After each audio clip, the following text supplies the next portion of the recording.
जरूर बजा लीजिएगा। एक ऑपरेशन थिएटर के बाहर 2 पंक्तियाँ लिखी हुई थी और आपको वहाँ बात समझ आ जाएगी। ऑपरेशन थिएटर के बाहर लिखा हुआ था कि खोल लेते दिल अगर मिल बैठकर यारों के साथ, खोल लेते दिल अगर मिल बैठकर यारों के साथ, तो हमें खोलना न पड़ता औजारों के साथ। बहुत अच्छे श्रोता आप लोग त्रिनगर के। और मुझे बहुत अच्छी बात ये लगी कि इस मंच पर, जैसा कि चिराग ने बहुत अच्छी बात की कि सभी पार्टी के यहाँ पर नेता थे, तो मुझे ऐसा लगा कि हम अग्रवाल लोग सबको समान रूप से आप लोग देखते हैं और पूरा हिंदुस्तान यहाँ था। तो एक बार आप अपने समाज के लिए ताली बजा दीजिए। क्या बात। और हम कभी तो किसी भी पार्टी के होते ही नहीं, हम टेंशन हम लेते ही नहीं। अगर आप हमें किसी पार्टी का समझे तो टेंशन आपकी है। मैंने तो उस दिन भी टेंशन नहीं ली थी जिस दिन मोदी जी ने नोट बदल दिए। उस दिन टेंशन ली मेरे पति ने।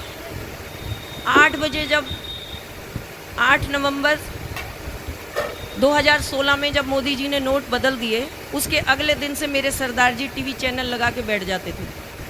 मैंने कहा सरदार जी नोट बदल गए, सारे देश में टेंशन है, आप क्या टेंशन लेके बैठे हो? बोले ये 56 इंची सीना कुछ भी कर सकता है।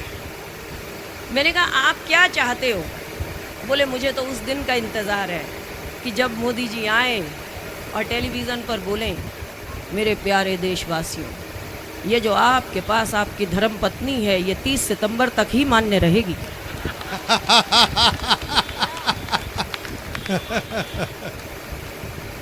आप देखिए मैंने उस दिन भी टेंशन नहीं ली, कारण जो पति 500 रुपये का नोट बदलवाने बैंक की लाइन में नहीं लगा, वो 55 किलो की पत्नी बदलवाने कहाँ जाए। और एक और बात कहती हूँ कि अगर हिंदुस्तान में पत्नी बदलने की नौबत आ गई तो हम सब बैंक में नहीं जाएंगे, अड़ोस पड़ोस में ही बदल ली जाएंगे। ये बिल्कुल सच्ची बात है। और देखिए मैं तो ग्वालियर की बेटी हूँ और उस खानदान से हूँ, बता चुकी हूँ। अब आप मेरे साथ जुड़िएगा, जितना आप जुड़ेंगे मैं उतना आगे बढ़ती जाऊँगी। मैंने हाथ से क्यों चुना, पहले 4 पंक्तियाँ आपको सौंपती हूँ, मंच का भी आशीर्वाद चाहूँगी क्योंकि अगवानी में खड़ी हूँ। प्रवीण जी और मधुर भाई तक हमारी यात्रा जानी है। 4 पंक्तियाँ की हाथ से क्यों चुना मैंने, जबकि कुछ और चुन सकते थे कि किसी को चाह लो तो चाहत हो जाती है, किसी को चाह लो तो चाहत हो जाती है, अपना बना लो तो आदत हो जाती है। मैंने जान लिया दिल में रहता है खुदा, लोगों को हंसा लो इबादत हो जाती है। क्या बात है, वाह वाह वाह वाह वाह। और सच्चाई यही है कि अगर आपने अपने जीवन में किसी को हंसा दिया तो उससे बड़ी इबादत ये कोई नहीं है। और हमें तो देखिए, मैं सरदारों के ख़ानदान से हूँ, ग्वालियर की बेटी हूँ और मुझे हंसने के लिए कहीं जाना ही नहीं पड़ता। हम तो आँख खोले सामने सरदार। मुझे सारे देश ने कहा, कवियों ने कहा कि सरदारों पे चुटकुले बैन हो रहे हैं। बारीक बात कहने जा रही हूँ और आप सब समझ रहे हैं। चिराग भाई बोला बलजीत जी सरदारों पर चुटकुले बैन हो रहे हैं। मैंने कहा चुटकुले बैन हो रहे हैं ना, मेरे साथ तो हकीकत है। मुझे किसी ने कहा तुम सरदारों की इतनी बात करती हो, सरदार लड़ेंगे। मैंने कहा कभी नहीं लड़ेंगे। बोले कैसे? मैंने कहा इतिहास गवाह है, मनमोहन जी को देख लो, चुनाव तक नहीं लड़े। ये काम सरदार ही कर सकते हैं।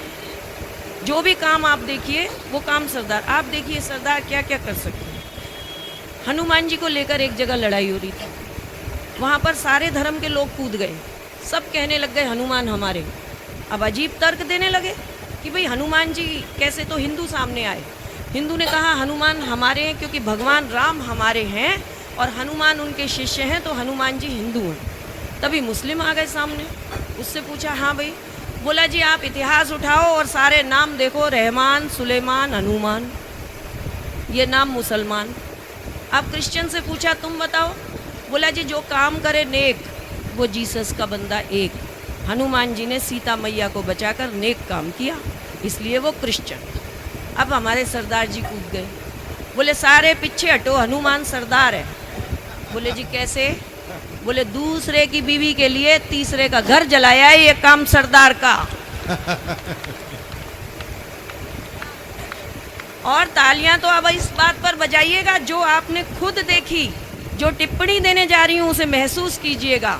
आसान नहीं है सच को बोलना, स्वीकार करना कि दूसरे की बीवी का घर जलाया है, वो काम था सरदार का, लेकिन आपका हिंदुस्तान गवाह है।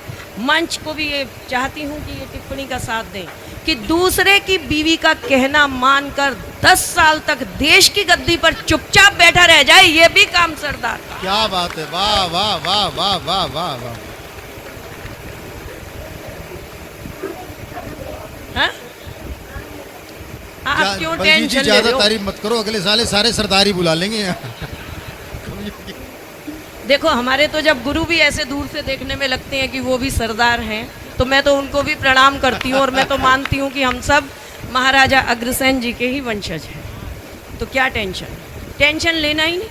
ये लोग भी पता नहीं अजीब अगले साल की टेंशन ले लेते हैं। अभी जी रहे हैं वर्तमान में, आज तो जी लो, आज तो ताली बजा लो, कल की चिंता पहले लग गई। जिस दिन हम आज को जीना सीख जाएंगे, हमारा जीवन सफल हो जाएगा।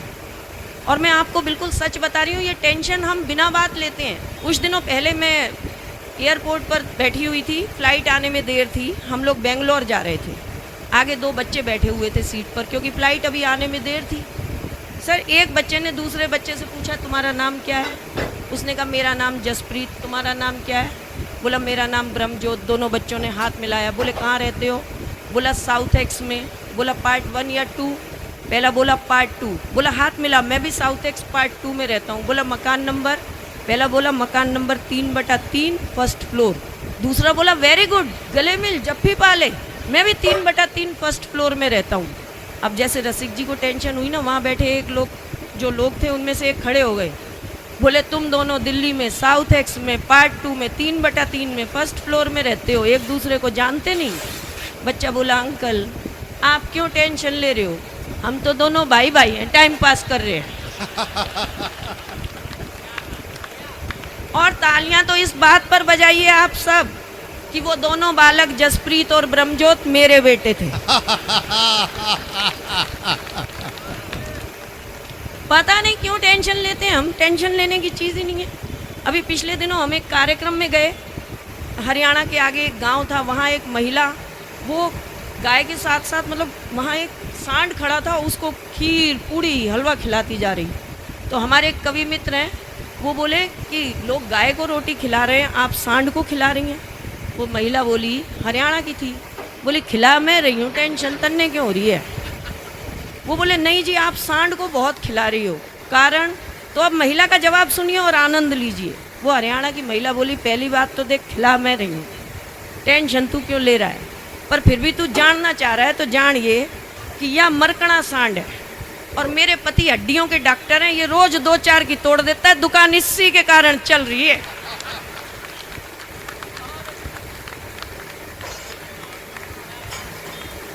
तो मस्ती में रहना चाहिए बिल्कुल। और मैं आपको बता रही थी कि मैं तो ग्वालियर की बेटी हूँ, मेरी शादी हुई, मैं आई मेहरौली, शादी होकर जब आई तो मैं आपको अपने घर से ही जोड़ती हूँ, क्योंकि हंसने की जो मैं बात बता रही थी, मैं शादी होकर जब आई तो मैं ग्वालियर की बेटी हूँ, मेहरौली आई तो मेरे हस्बैंड कहने लगे, कहते हैं कि तू ग्वालियर से आई है, तूने लाल किला नहीं देखा? मैंने कहा हाँ जी नहीं देखा। बोले चल तुझे लाल किला दिखा लाता हूँ। मैंने कहा ठीक है दिखा लाओ। तो हमारे घर में तब 2 व्हीलर होता था, उन्होंने मुझे स्कूटर पे बिठाया, बोले चल लाल किला देखने चलते हैं। तो हम 2 व्हीलर पर मैं बैठ गई, सरदार जी ने स्कूटर स्टार्ट किया और हम मेहरौली से निकले, कुतुब मीनार पे पहुँचे। कुतुब मीनार की रेड लाइट थी, रेड। सरदार जी ने रेड लाइट पे स्कूटर नहीं रोका, 80 की स्पीड में स्कूटर पार।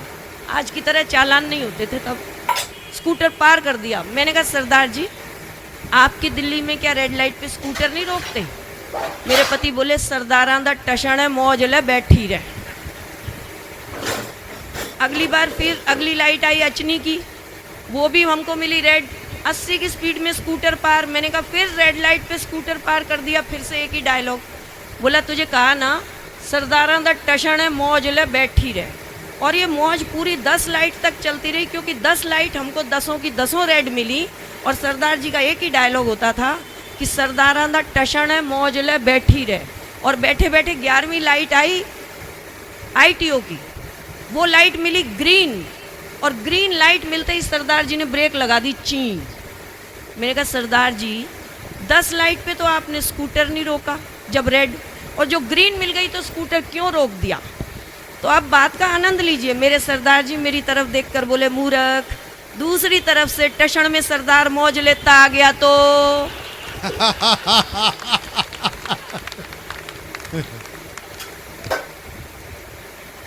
हम तो ऐसे ही लोग हैं। अच्छा, हम गए शिमला घूमने। जब हम शिमला घूमने गए तो सरदार जी ने कहा ड्राइवर को कि भाई गड्डी मैं चलावांगा, तू एक्स्ट्रा पैसे ले ले। अब शिमला हम घूमने गए, सरदार जी ड्राइविंग सीट पर, मैं साथ वाली सीट पर, और दृश्य देखिए, शिमला के जैसे ही सरदार जी ने मोड़ काटा पहाड़ियों पर, तो मुझे ऐसे लगा कि हम खाई में गिर जाएंगे। मैंने देखा, मैंने कहा सरदार जी बहुत तेज़ी से मोड़ काटा है। अगला मोड़ आया, फिर इतनी तेज़ी से मोड़ काटा गया कि लगा खाई में गिर जाएंगे। जब तीसरे मोड़ पर भी गिरते गिरते बचे तो मैंने कहा गाड़ी रोको। सरदार जी ने रोकी। मैंने कहा आप मोड़ आने पे इतनी तेज़ी से मोड़ काटते हो, आपको डर नहीं लगता? बोले मूर्ख, डर तो तब लगे जब मैं आँख खुली रख के मोड़ काटूं। बोले मोड़ आंदा है, मैं ते अखां बंद कर लेना, कट गया ते सतनाम, नहीं ते वाहिगुरू जी।